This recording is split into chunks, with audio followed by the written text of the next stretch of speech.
According to the DSM-5, delusions of grandeur are defined as a false or unusual belief about one's greatness. A person may believe, for instance, that they are famous, can end world wars, or that they are immortal. People experiencing delusions of grandeur see themselves as great, highly accomplished, more important than others, or even magical. The delusion may be persistent, or it may appear only periodically. Some people with delusions of grandeur also experience other delusions, such as a fear of persecution or unusual religious beliefs. However, a delusion of grandeur is more than just a very high self-esteem or inflated sense of self-importance. It marks a significant disconnection from the real world. A person with delusions of grandeur may continue to believe in the delusion in spite of contradictory evidence. Someone having incredibly high dreams and ambitions and being confident in themselves is often mistaken for a delusion of grandeur. For example, someone believing that they will one day be president of the United States is not a delusion of grandeur. However, a person believing that they are as important as the president while working as a property manager in the Miami-Dade area is. And unsurprisingly, that is what today's case is. I sit back with this shit that gives me the hate to spit with my boy DJ Rick is going to be sick. I did my thing with Sony. My girl makes me so horny. Don't act like you know, cause you phony. Like my Uncle Tony. Tell your chick to stop wanting to phone me. I would knock your ass out in my pro boxing bout, cause I'm real with that $1 million deal. I won't stop till I get my last meal. Jay-Z's that deal. His music's so real. I represent my pro basketball team, Florida Ballers to the fullest. We put challenging teams to the test. Y'all gonna rest. We be celebrating our championships, fantasy fest. Who's got next? God bless. I am thankful for the shit that has gone through. If only God knew how I feel towards this world that will end someday in heaven or hell when we all taken by the next overpaid Paul Bell. Welcome back to another episode of Dreading, or if this is your first time here, welcome. Today we are going to be covering the case of Derek Medina and how this delusional man recorded his wife's demise. Before we begin, I want to say thank you to a recent wave of support on our videos. We've been uploading on this channel since January, and the fact that in a few short months, we've been able to grow this channel to over 300,000 subscribers is amazing. My hope in creating this channel was to create content that was respectful to the victims of the crimes I report on, and I hope I have done that. As I always say, if there are videos you would like to see me make, please leave them in the comments down below or email me at dreading.official@gmail.com. With all of that said, let us begin.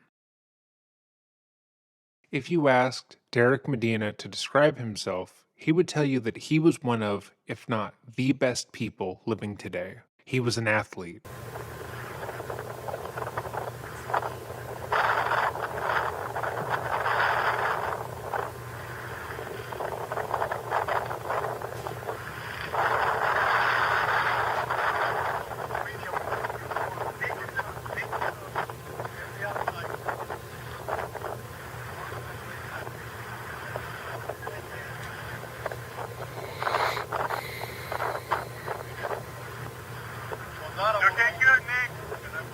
Julio, man, you didn't even record me, man. One more time, one more round. Just hold it and record it. I'm trying to get my kicks. I'm trying to get...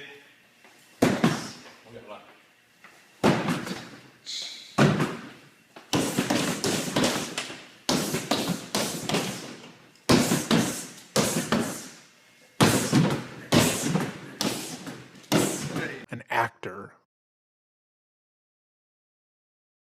a writer, and a loving partner who would do anything for his family. He was a master of martial arts and kickboxing, and was constantly optimizing his body to make sure it was in optimal physical condition. Derek was also a ghost hunter, and was so dedicated to proving that spirits, ghosts, and demons were real that he set up cameras all around his homes. He was a jack of all trades, and a master of them as well. And every day he would make the world a better place by simply existing in it. He had a brain that would eventually be studied by scientists, because his sheer brilliance was too much for people to deal with, too much for the average pleb to deal with. And in his genius, he wrote and published 6 books: How I Saved Someone's Life and marriage and family problems through communication. Humans who are gifted and see the supernatural spirit ghost world we live in called Ghost Haunted Adventures, how a judgmental and selfish attitude is destroying the world we live in because the world is vanishing beneath our eyes. Attention world, save yourself. If the world ended today, how would you react to saving the world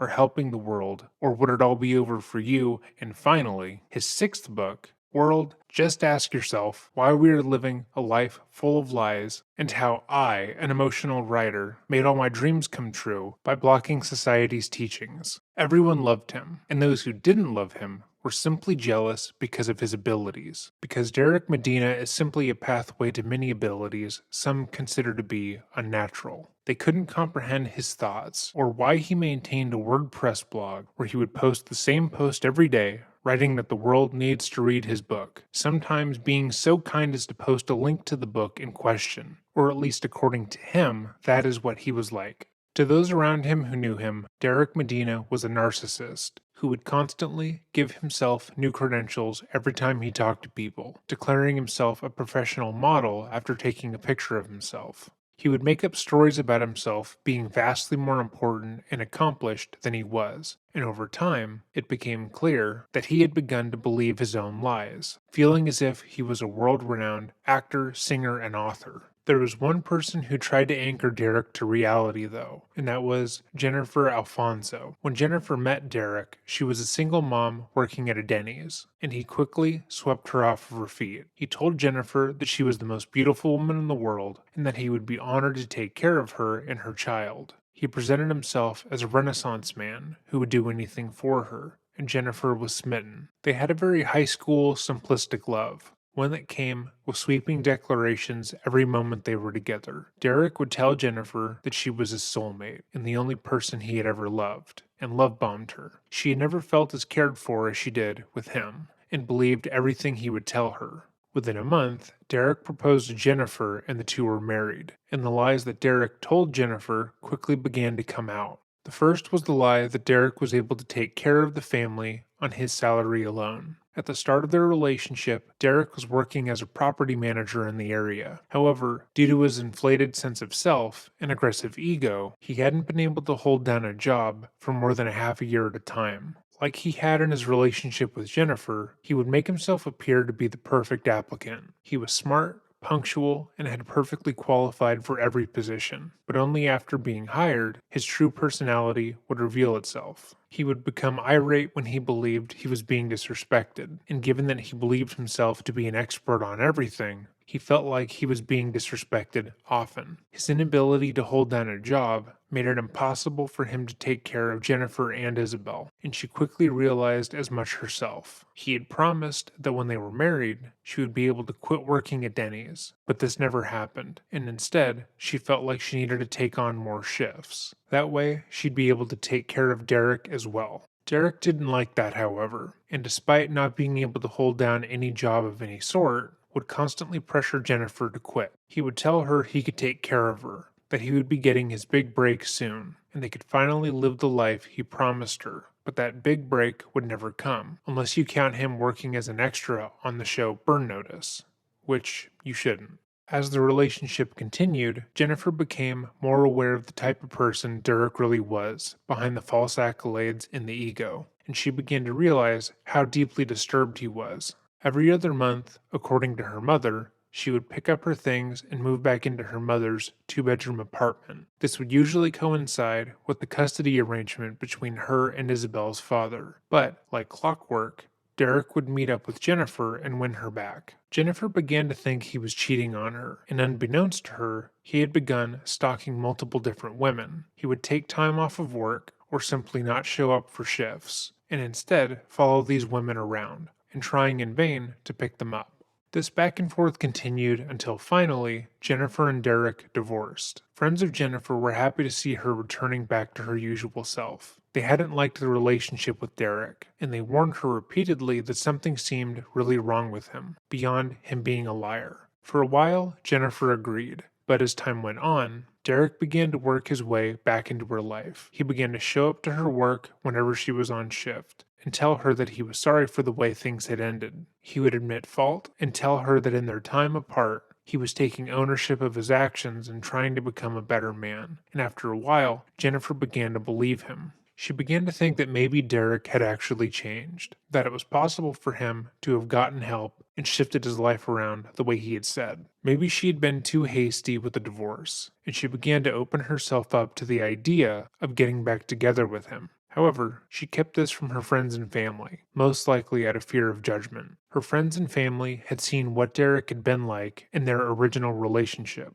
and they had witnessed how out of line he could be. During that relationship, they had encouraged her to leave him repeatedly, and she likely knew that telling them that she was even thinking about getting back together with the man who they thought was bad for her will lead to them scolding her and telling her not to. But they didn't know the real him, the one that was showing up at her work every shift and telling her everything she wanted to hear. They didn't know he had changed, seemingly overnight, and they just didn't understand. On some level, she knew that getting back together with him was a bad decision, but after a few weeks of talking, Derek and Jennifer were married again, and their cycle continued. Just to make it clear, Derek had not actually changed. He was making up lies about himself and pretending to be an incredibly accomplished actor, writer, singer, model, and athlete. And that became clear to Jennifer after day one or so. Jennifer was once again in the same position she was just months earlier, but this time more embarrassed. She told her friends and family that she didn't know how to leave, given the last time she had, he had shown up to her job until she relented,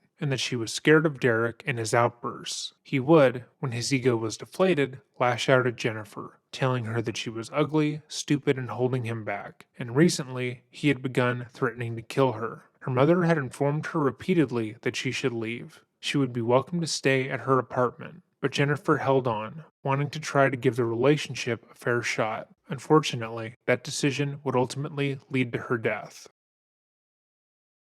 August 8th, 2013, Jennifer Alfonso woke up and was immediately annoyed. She told Derek the night before to wake her up about an hour earlier, but instead, he was asleep next to her. This was one of, if not the, last straw, as she was already annoyed at the state of their relationship, and his continued thoughtlessness towards her was affecting her life and her own job. She got up and began to get ready, all the while arguing with Derek. She got dressed and began to do her makeup in the restroom, and Derek followed in after her, telling her she was being dramatic and ridiculous, but she had had it. She told him she was done with him, and she was done with marriage. She was tired of his complete ineptitude regarding their life together. As the argument progressed, Jennifer repeatedly told him to leave her alone, and she was tired of talking to him, and she was done. But he persisted. She threw her mascara at him, which he deflected. Then she threw a small face towel, which hit him in the head. In response to the two projectiles, Derek went back into their shared bedroom and pulled out his gun. He went back to the bathroom with it and pointed it directly at Jennifer, who was still getting ready. He told her that he was going to shoot her if she kept up her behavior. And Jennifer, used to this kind of threat from her husband, simply pushed past him to go downstairs to the kitchen, where she began making pancakes for her daughter. As she went past him, she told him again that she was done, and that by the time he came home after work, Isabel and her would be moved out of the home. Derek didn't like that. He put the gun down on the bed they shared, and followed her into the kitchen. He approached her and tried to hold her, to tell her that she was being irrational and stupid, and that she shouldn't leave him. But Jennifer pushed him off of her, hitting him twice in the chest for even trying to touch her. She repeated that she was done with him, that she didn't want anything to do with him anymore, and that she was going to divorce him for good this time. Hearing this, Derek walked out of the kitchen, went back upstairs and grabbed his gun. In his mind, he was a catch. He was a model, an author, an actor, and he was above being treated as if he wasn't God's gift to Jennifer. The fact that she stated she was going to leave him as if she was better than him was absolutely insulting, and he was not going to let that kind of insult stand. He grabbed his gun off of the bed and made his way down to the kitchen, which was caught on security cameras in the home that were meant to capture ghost activity. Upon entering the kitchen, he pointed the gun at Jennifer, telling her that she wasn't going to leave him. This seemed to be a regular occurrence in the household, given her complete lack of reaction to a gun being pointed at her twice in one morning. but in response, she grabbed a knife from the counter and pointed it at Derek. According to his testimony given later, at this point, Jennifer called him a pussy and began to threaten him with the knife. Given that he was almost a foot taller than she was and had been a boxer at one point, he easily disarmed her and placed the knife into a kitchen drawer. It was then, when she was completely disarmed, standing in the kitchen making pancakes for her daughter, that he shot her 8 times. He then left the kitchen and went about his morning routine as usual. He got dressed and ready for the day, stopping into 8-year-old Isabel's room to tell her not to go downstairs and just stay in her room for the rest of the day. After that, he walked back downstairs, cell phone in hand, and took a picture of Jennifer's now deceased body, only to post it on Facebook. The following is the post as written by him on August 8th. The first post, which was accompanied by the photo of her deceased body lying crumpled on the kitchen floor, he simply wrote, "Rest in peace, Jennifer Alfonso."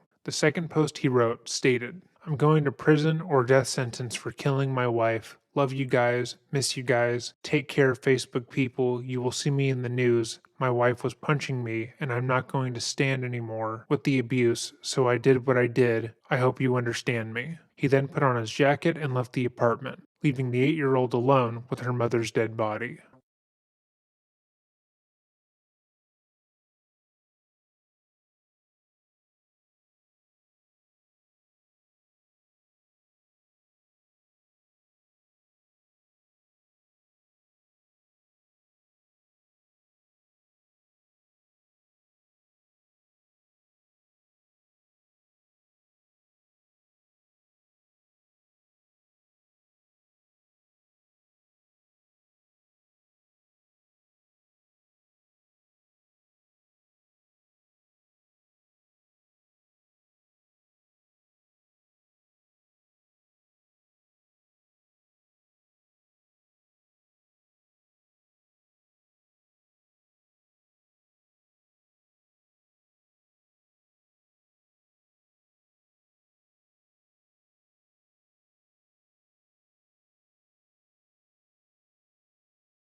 After shooting his wife 8 times and posting her dead body to Facebook, Derek went to his father's house. According to Derek, he just wanted to go on a farewell tour and say goodbye to all the people in his life that he loved, as he knew he would be sent to prison for killing his wife. While at his father's home, he told him a completely different version of events than what occurred. According to his father, Jennifer had been the abuser in the relationship, and that morning she had lost her mind. She had gotten up from the crack of dawn and began screaming and attacking his poor son, telling him that he was a terrible person and assaulting him repeatedly. She supposedly threw countless projectiles at him, not simply a hand towel and a small tube of mascara, and it hit him so hard in the head that Derek had a headache. In this version of events, Jennifer had driven his son to the point of no return, and despite taking a photo of her dead body and choosing not to inform the police of what occurred, Derek was nearly blameless. It was a case of self-defense, nothing more. Derek's father commiserated with his son and told him that by the sounds of it, it seemed like a clear-cut case of self-defense. Derek only did what needed to be done to save his own life, and his father told him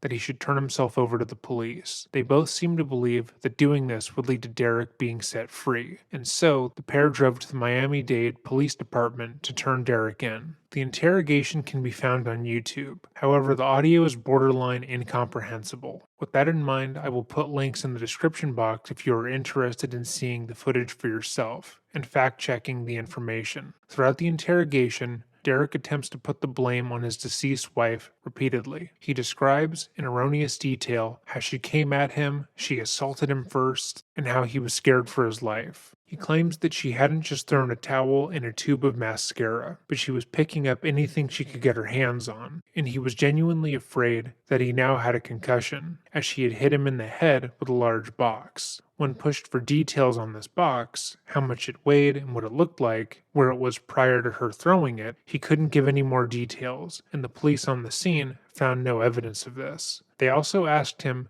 how he hadn't been injured, despite what he described as a full-scale attack. His entire body remained completely unscathed, and in his own hubris, Derek told the officers that sure, she attacked him and that he was scared for his life, but he was also a former amateur fighter who went 25-0. He boasted about his stats and how he could have easily taken her down, not realizing that that statement went against what he had previously said. He also informed the police that he had undeniable proof that everything he was saying was factual, in the form of the security camera he kept indoors to monitor ghost activity. Everything, he said, would be on that camera, and they would be able to see how she attacked him first, and he had to unload his weapon on her. As the cops were speaking to Derek, they were also going to the home. They needed to close the scene to any possible contamination, and they knew that Isabel was still in the home, unknowingly coexisting with her dead mother. They broke down the door to the home, which Derek had purposely locked, and thankfully they were able to get the 8-year-old out of the home without her seeing her mother's dead body. They also recovered the camera footage, which Derek believed would exonerate him. However, it did the opposite. The video did show some sort of confrontation between the couple, but what was abundantly clear on it was the fact that Derek was the one instigating it. At the beginning of the video, we see Jennifer walk into the kitchen and begin to cook. This, according to Derek's own recollection, was done to end their previous argument where he pulled a gun on her and already threatened to kill her. But despite Derek stating that Jennifer was the aggressor and the person who was attacking him, he follows her and continues the argument. The camera in the hallway outside of the kitchen doesn't exactly show what happened. However, after the argument continues for a bit, Derek walks out of the kitchen and goes back upstairs, this time to get his gun. Jennifer isn't following him. She is not pursuing him or continuing any attack on him. And if he was in fear of his life, he could easily walk out of the front door or call the police. But he's not. Instead, he goes upstairs and gets his gun. He then comes back downstairs to the kitchen, where again, Jennifer is making pancakes for her daughter. He points the gun at her, telling her he's going to kill her, and she, in self-defense, grabs the knife off the counter. She doesn't attempt to stab or attack him. She just holds the knife in front of herself because he has a weapon in his hands. Derek, according to his own testimony, disarmed her quickly, which she responded to by hitting his chest twice. These 2 hits, likely of her trying to push him away from her, according to Derek, scared him enough to shoot her 8 times in rapid succession. He, an amateur fighter who could easily have gone pro, according to himself and himself only, was so scared by 2 light hits from a woman making her daughter pancakes that he shot her 8 times in a row. After speaking with him briefly and reviewing the footage, the police realized that his statements didn't add up. If he was really in fear of his life, why didn't he just leave? If this had been an act of self-defense, why was there so much overkill? And why did he feel the need to post about this to Facebook before contacting the police? They began to speak to those around Jennifer and Derek at the time, and a cleaner picture began to emerge. Derek had a violent streak and would often threaten people over the smallest infraction. In one instance, while at a community softball game, someone had spilled their drink onto Derek. It had been an accident, and the other person was incredibly apologetic, but that wasn't enough for Derek. He screamed at them, told them they didn't know who they were messing with, and pulled out his gun, telling them he was going to kill them. His propensity for lying also became clear, as they found that he had told multiple people in his life that he was a professional actor, retired professional athlete, and world-famous author. Everything clearly pointed to the fact that whatever happened that morning had not been self-defense. It hadn't been an accident, and Derek was a danger to everyone around him. He was quickly charged with second-degree murder, as they couldn't show premeditation. Derek was shocked and appalled at this turn of events. He felt as if the murder had been justified as self-defense, and quickly pled not guilty to the crime. During his pre-trial court hearings, he had multiple outbursts where he screamed at the judge that he was innocent, and this was a case of corruption in the United States. He seemed to feel that the evidence was being suppressed in the case that would exonerate him. However, given that the video of the murder was played throughout court, and Jennifer's own diaries showed that she was being abused by Derek, the case was easily won by the prosecution. Derek was sentenced to life in prison, and after hearing impact statements by Jennifer's friends and family, Derek stood up and addressed the court saying this.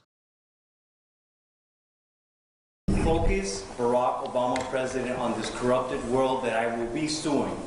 Focus again, presidents and future presidents of the world, okay? I will be suing this world. Not only that, Unfriended the movie by Universal Pictures came out with a movie before my trial, which was unfair, okay? Which was biased. And pretty much the point that I'm trying to make is I did not get a fair trial. And I will be taking action, I will be suing. And I want Barack Obama, the President of the United States of America, to focus on corruption. Corruption is a big problem that we have in the United States of America and all over the world. Nothing further. And oh, God knows the truth, and nothing further. Derek was, and most likely still is, a very dangerous man. He was dealing with narcissistic personality disorder and extreme delusions of grandeur. His life, as average and normal as it was in direct opposite to his delusions, and eventually those two things would come to a head. He thought he was an action star, and killed his wife just to prove it. Thank you so much for watching this video. If there's a topic you would like to see me cover, let me know in the comments down below, or by emailing me at dreading.official@gmail.com. If you want to support the channel, as most of my content is demonetized, I do have a Patreon that is linked in the description box down below. But with all of that said, have a great day, and remember to stay safe.